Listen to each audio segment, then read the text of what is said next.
नमस्कार दोस्तों, कैसे हैं आप सब। आपको और अपने इष्ट को नमन करते हुए आपके सफल और सुखद जीवन की कामना करते हुए वीडियो को प्रारंभ करते हैं। बड़े ही पावन 9 दिन, नवरात्रि के 9 दिन, चैत्र नवरात्रि के 9 दिन आरंभ होने वाले हैं। हम सबके मन खुशियों से, उल्लास से भरे रहेंगे इन 9 दिनों में। चाहे आप अपने घर में कलश स्थापना करें या ना करें, पूजा या ना करें, हम सबके मन प्रसन्न होते हैं।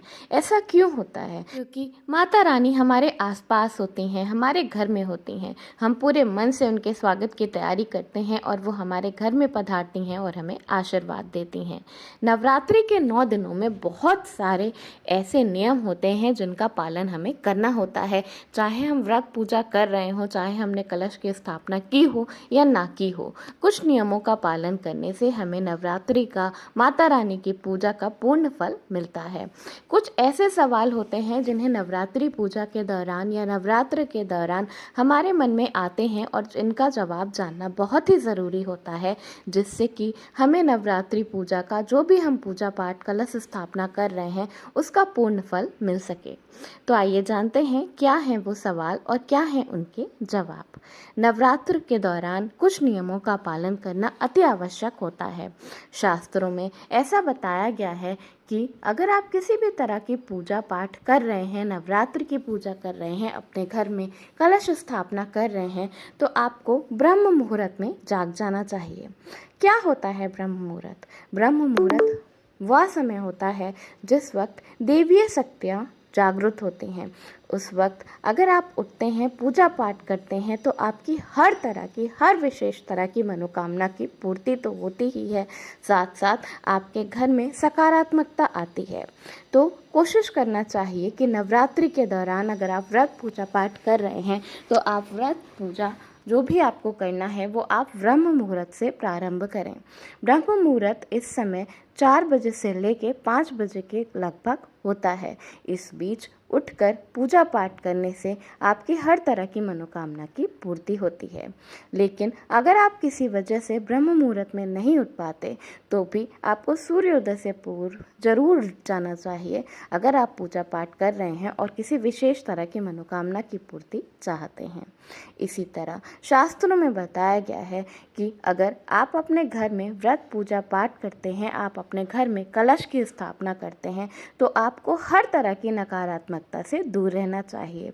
गलती से भी किसी की ना बुराई करें, ना झगड़ा करें, घर में किसी तरह का कलेश नहीं होना चाहिए, क्योंकि दोस्तों जहाँ झगड़ा, कलेश, लड़ाई होती है, वहाँ पे माता रानी वास नहीं करती। आप खुद सोचिए, आप किसी जगह पर गए हों और वहाँ 2 लोग आपस में लड़ रहे हों, तो क्या आप वहाँ रहना पसंद करेंगे? इसी तरह से माता रानी भी उन्हीं घर में वास करती हैं जहाँ पर सदस्य एक दूसरे से प्यार करते हैं। तो कम से कम नवरात्र के दौरान हर तरह के मन मुटाव से, कलेश से दूर रखें और अपने घर में खुशियाँ बनाकर रखें। नवरात्र के दौरान या किसी भी समय अपने घर के मुख्य द्वार को बिल्कुल साफ सुथरा करके रखना चाहिए। ऐसा करने से आपके घर में माता रानी खुशियों से प्रवेश करती हैं, अपने छोटे छोटे चरणों से प्रवेश करती हैं और स्थायी रूप से आपके घर में स्थापित हो जाती हैं। अपने मुख्य द्वार को सजा धजा कर रखें, तोरण लगा कर रखें, स्वास्तिक बना कर रखें, हर वक्त साफ सुथरा रखें। कम से कम नवरात्रि के दौरान ये काम ज़रूर कर लेना चाहिए। शास्त्रों में बताया गया है कि अगर आप किसी भी तरह का पूजा पाठ, व्रत कर रहे हैं नवरात्रि के दौरान, तो आपको अपने बिस्तर पर नहीं सोना चाहिए। अब बिस्तर पर सोना चाहिए या नहीं, रोज़ बाल धोने चाहिए या नहीं, साबुन शैम्पू का इस्तेमाल करना चाहिए या नहीं, चप्पल पहनना चाहिए या नहीं, ये कुछ ऐसे प्रश्न हैं जिनका उत्तर हम जानना चाहते हैं। तो दोस्तों, ऐसी मान्यता है कि नवरात्र के दौरान या किसी भी व्रत के दौरान बहुत सारे लोग बहुत सारी चीज़ों का त्याग कर देते हैं। जैसे कुछ लोग नवरात्र के दौरान किसी भी तरह का तामसिक भोजन, जैसे कि लहसुन, प्याज वगैरह नहीं खाते। इसी तरह ये आपके अपने ऊपर है कि आप शैम्पू, साबुन, तेल का इस्तेमाल करना चाहते हैं या नहीं। शास्त्रों में कहीं भी ऐसा नहीं बताया गया है कि अगर आप नवरात्रि का व्रत कर रहे हैं तो आप शैम्पू या तेल का इस्तेमाल नहीं कर सकते।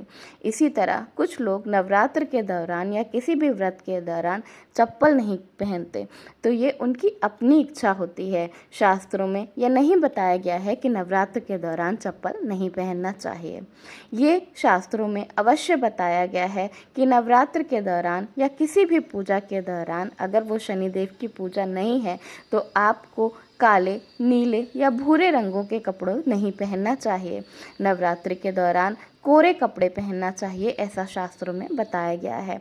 तो आप बिल्कुल साफ सुथरे धुले हुए कपड़ों ही पहने। नवरात्र के दौरान अगर आपने व्रत किया है तो जूठे कपड़े या वो कपड़े जो आप पहनकर और रख देते हैं और सोचते हैं कि फिर एक बार पहन लेंगे, उन्हें नवरात्र के दौरान नहीं पहनना चाहिए। जब आप पूजा करने के लिए बैठें तो बिल्कुल साफ स्वच्छ कपड़े पहनकर ही पूजा पाठ करनी चाहिए।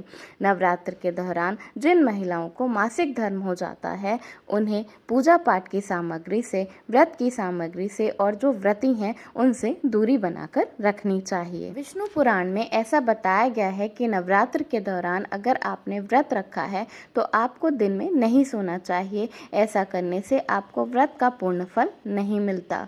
नवरात्र के दौरान ज़्यादा से ज़्यादा समय माता रानी की भक्ति में, माता रानी के मंत्रों का उच्चारण करने में लगाना चाहिए।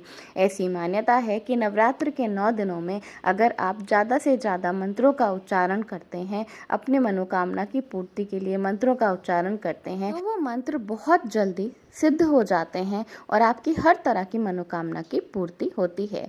इसी तरह शास्त्रों में बताया गया है कि नवरात्रि के 9 दिनों में जागरण का विशेष महत्व होता है।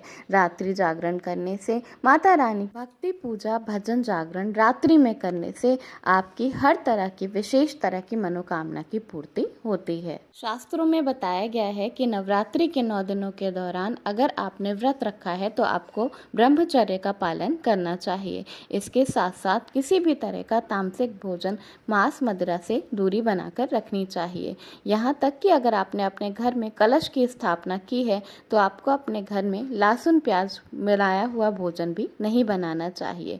शुद्धता का, साफ सफाई का पूर्ण ध्यान रखना चाहिए। नवरात्रि व्रत में आपको काम, क्रोध, लोभ और मोह इन चारों से ही दूर रहना चाहिए और अपनी पूरी श्रद्धा, अपना पूरा समय माता रानी को समर्पित करना चाहिए। शास्त्रों में यहाँ तक बताया गया है कि अगर आप व्रती हैं, अगर आप नवरात्र का व्रत कर रहे हैं तो आपको कभी किसी तरह का झूठ नहीं बोलना चाहिए, सत्य का पालन करना चाहिए। हर तरह की नेगेटिविटी को, नकारात्मकता को अपने घर से, अपने आप से जितना दूर हो सके उतना दूर रखें। ऐसा करने से आपके घर में पॉजिटिविटी आती है, सकारात्मकता आती है और माता रानी का स्थायी रूप से आपके घर में वास होता है। व्रत करने वाले लोगों को माता रानी की उपासना करने के बाद अपने इष्ट देव की उपासना भी जरूर करनी चाहिए। कुछ लोगों को गुटखा, पान, तंबाकू वगैरह खाने की आदत होती है, पर नवरात्रि व्रत के दौरान इन चीज़ों का त्याग पूरे मन से कर देना चाहिए। अब बात करें रोज बाल धोकर नहाने की,